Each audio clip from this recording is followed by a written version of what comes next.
In this video, I'll show you a 4-step process to create stunning images in Affinity Photo. Let's get started. If you'd like to follow along with me, I'll leave a download link to the photo that I'll be using in the video description.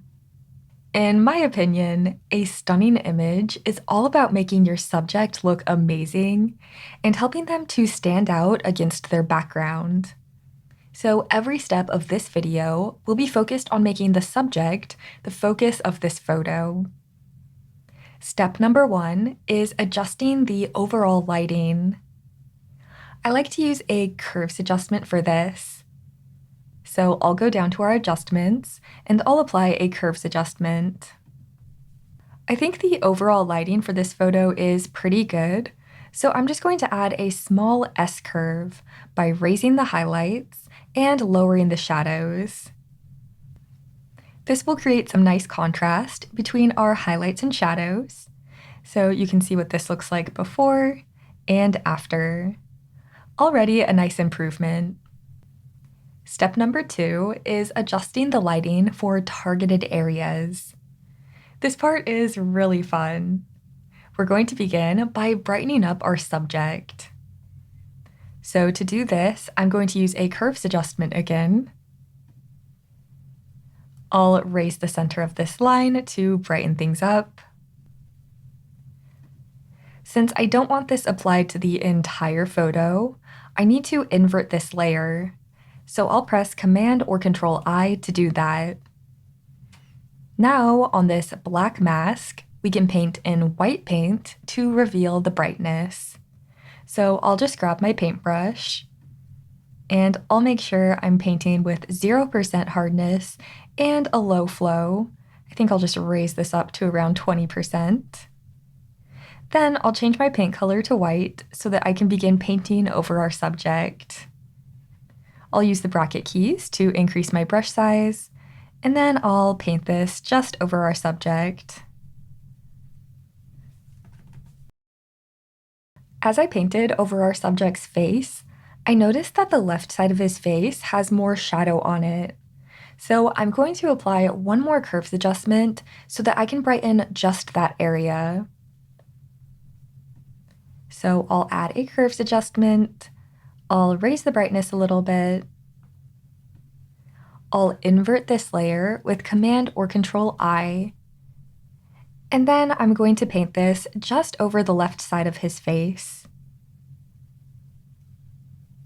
Now you can see the lighting is a little bit more even on his face. Here's the before and after of that, and I'll quickly show you the before and after of brightening up just our subject. To contrast brightening him up, let's add some darkness to specific areas.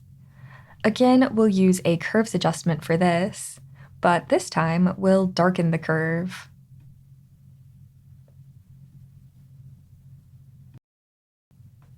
I'll invert this with Command or Control I, and then I'll paint this over the background.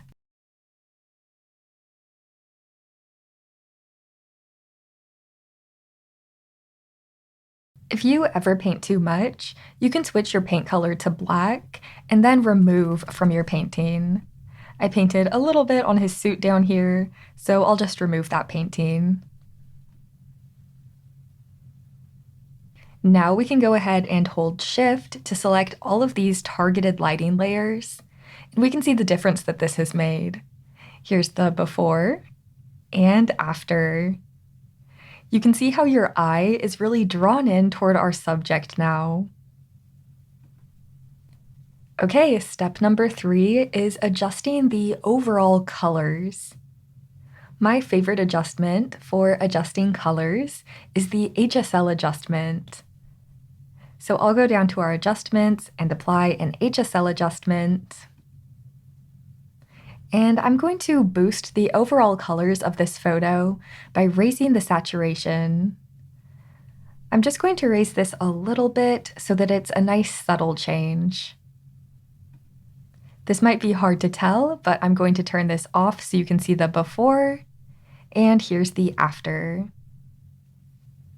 Okay, step number 4 is adjusting targeted colors.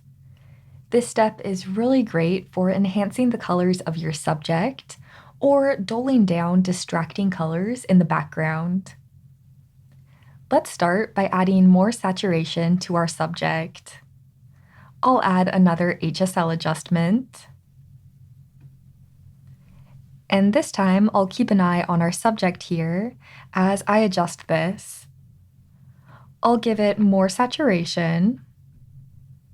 But you can see as I do this, his skin is starting to look a little bit too red.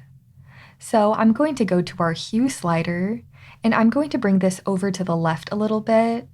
You can see as I do that, the red starts to disappear, but this slider is pretty sensitive, so I'm just going to do it a little bit. Maybe around -2 looks pretty good. Okay, with that finished, I'm going to invert this HSL adjustment with Command or Control I. Then I'll make sure I'm painting in white paint over our subject.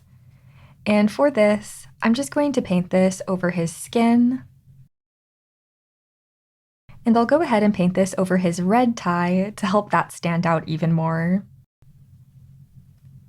Now you can see the before and after. Again, this is pretty subtle, but these color changes will all add up in the end. To finish, let's adjust the colors in the background. Because we want the subject to stand out more, we need to make the background look more dull in comparison. So I'm going to add another HSL adjustment, and this time I'm going to decrease the saturation. I'll decrease it quite a bit. Then I'll press Command or Control I to invert this, and I'll just paint this over the background. Now that we've painted this over the background, you can feel free to click on the layer icon to readjust the saturation if you think you need more or less of it. And you can do the same with any of these layers. If you think maybe we increased the saturation a little bit too much for his skin, you can go back to adjust that now. And I think this picture looks pretty good, so I'm going to hold Shift to select all of our color changes so that you can see the before and after. And now I'm going to select all of our layers that we worked on so you can see the complete before and after of our edits. With just 4 simple steps, your photos will look so gorgeous. Thanks for watching, and I'll see you in the next Affinity Revolution tutorial.